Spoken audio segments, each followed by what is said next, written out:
Сәлеметсіздер ме менің оқырмандарым, сіздермен Таңшолпан. Бүгін біз қытырлақ чебереки жасау жолын қарастырамыз. Ең алдымен біз ұнымызға шамалы тұз сеуіп және сұйық май құямыз. Содан соң ыстық суды құямыз. Қайнап тұрған ыстық суды құямыз да нанымызды иілеп, қолға жабыспайтын нан иілеп, тынықтырып үшін үстіне жауып қоямыз. Оған дейін салмасын дайындаймыз. Салмасында менде бұл жерде піскен ет, яғни бешбармақтан қалған етті мен блендерден өткізіп, үстіне тұз, бұрыш, укроп салдым. Сіздер өздеріңіз картоптан немесе дайын фарштан солай жасасаңыздар да болады.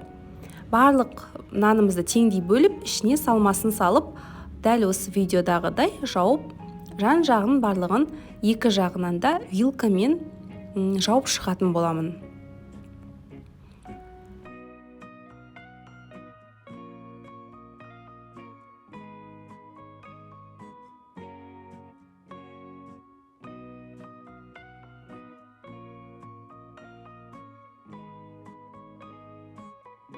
Маған бірнеше нанды илеп алып, ішіне салмаларын теңдей бөліп жапқым ұнайды. Себебі сонда салмасы артық қалып қоймайды.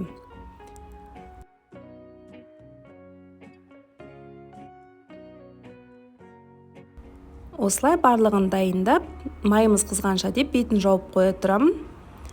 Мына жақта майым қызып дайын болды.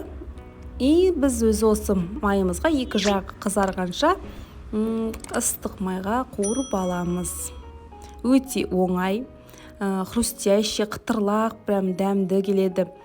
Үйдегілерге өте қатты ұнады. Сіздер де өздеріңіз жасап көріңіздер, комментарийде бөлісіп қалай шыққан жайлы жазыңыздар.